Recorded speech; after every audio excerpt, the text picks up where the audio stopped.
মুরব্বীদেরকে তাজিম করা আমরা ভুলে গেছি, মুরব্বীদেরকে সম্মান করা আমরা ভুলে গেছি। আপনারা ফেসবুকে দেখছেন বিরাট তুলফাল চলতেছে।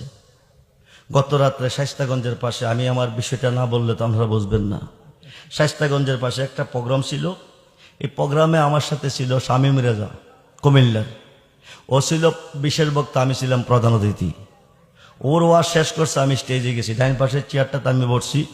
আমি তো বয়সে মুরব্বী, তার বাবার সমতুল্য, কিন্তু হ্যাঁ আমাকে সালাম দেয় নেই, বালাবোরা জিগাই নেই। স্টেজের থেকে উঠছে, আমিও দাঁড়াইছি, আমি স্টেজে আসবো, স্টেজ ছেড়ে চলে যাবে। দাঁড়াইছি, দেখো ফিগার বাইরে গেছে, টেম্পার বাইরে গেছে, ফোন দিলে ফোন ধরো নাকি রে। প্রথম কথাটা এরা বলছে, ফোন দিলে ফোন ধরেন নাকি রে। মুরব্বী মানুষ, অগুমত জগর করি, একসময় মোবাইল বন্ধ থাকে, একসময় খোলা থাকে, একসময় ফোন ধরতে পারি, একসময় ধরতে পারি না। সমস্যা কি? আমার আম্মা অসুস্থ, আপনি বলছেন আমি মিথ্যা বলছি। তোমার আম্মা অসুস্থ, তোমার বাড়ি কুমিল্লা, আমার বাড়ি ব্রাহ্মণবাড়িয়া। তোমার আম্মা সুস্থ না অসুস্থ এটা তো আমি জানি না, আমি তোমার আম্মার ব্যাপারে মিথ্যা বলবো কেন? এ কথাটা কইয়াই বলতেছে, আমার সামনে সূরা ফাতিহাটা শুদ্ধ করে পড়তে পারবেন নি, 3 বার বলছে, কথাটা 3 বার বলছে। তার সাথে আমার কোনো ঝগড়া নাই, মারামারি নাই, সম্পদ নিয়ে কোনো লেনদেন নাই। এভাবে কথা, কোনো প্রয়োজন যদি হয়ে থাকে প্রাইভেটে কথা বলতে পারতো, ঘরে বসায় বলতে পারতো, আমাকে ঘরে গিয়ে বলতে পারতো, হাজার কথা বলতো, কোনো সমস্যা ছিল না। স্টেজে দাঁড়ায় যদি সে বলতে পারে, স্টেজে দাঁড়ায় যদি বলতে পারে আমার সামনে আপনি সূরা ফাতিহাটা শুদ্ধ করে পড়তে পারবেন, 3 বার বলছে, তখন আমি তার একটা তাৎপর্য দিছি, শাসনমূলক। আজকে আমি মুরব্বী, আমার সাথে বেয়াদবি করছে, কালকে আরেকজনের সাথে করবে। এই ধরনের বেয়াদবি যদি মুরব্বীদের সাথে করে, এইসব বক্তার ওয়াজ দিয়ে কি মানুষ হেদায়েত পাবে? এই মেয়ে 9 লক্ষ বছরের বন্দেগী বাদ গেছে একটা সেজদা না দেওয়ার কারণে। কয়টা সেজদা? এটা নিয়ে তুলপাল চলতেছে। ফেসবুকে অবস্থা, একটা ভিডিও ছাড়ছে, আরেকটা ভিডিও, মূল ভিডিওটা পরে ছাড়া হয়েছে, যে ব্যবহারগুলি আমার সাথে করছে।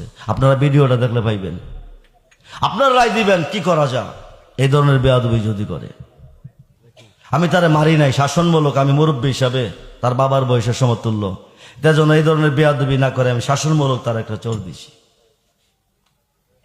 আল্লাহ যেন আমাদেরকে সকলকে, মুরব্বীদেরকে সম্মান করার তৌফিক দান করে, বলুন আমিন। যাকে যতটুকু ইজ্জত দেওয়ার ততটুকু ইজ্জত দেওয়ার তৌফিক দান করে, বলুন আমিন। এই হলো এই সমস্যা, অন্য কোনো সমস্যা না। এই সমস্যাটা হলো এইটা। তবে আল্লাহকে ভয় করবেন, নবীকে ভালোবাসবেন, 5 ওয়াক্ত নামাজ পড়বেন, ওলি আল্লাহর পক্ষে থাকবেন। যারা এখনো মুরিদ খন নাই, মুরিদ হইতে হবে নি, মুরিদ লাগবে নিও।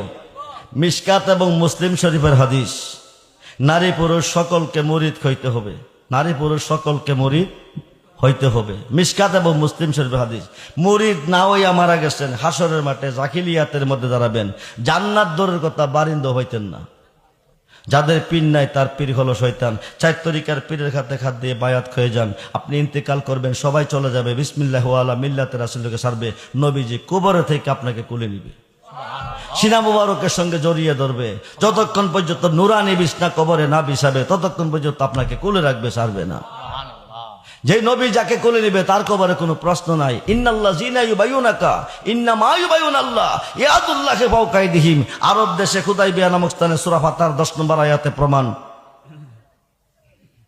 ইন্নাল্লাযীনা ইউবাইয়ুনাকা 1400 সাহাবী নবীজির হাতে বায়াত নিছে। আল্লাহ কই ইন্নামা ইউবাইয়ুনাল্লাহ, তারা আমি আল্লাহর হাতে বায়াত নিছে। ইয়াদুল্লাহি ফাওকা আইদিহিম, তারা আমি আল্লাহর হয়ে গেছে। সুবহানাল্লাহ। লাকাদ রাদিয়াল্লাহু আনিল মুমিনিনা ইজ ইউবাইয়ুনাকা তাহতাশ শাজার। কিয়ামতের আগ পর্যন্ত যারা বায়াত করবে তাদের হাতে আমার হাত থাকবে, আমি তার প্রতি রাজি খুশি হয়ে গেলাম।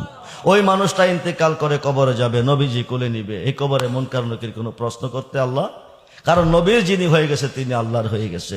নবুয়াতে নবী, বেলায়েতে ওলি। শেষবারের মতো নবীকে আবার একটু সালাম জানায়া নবী।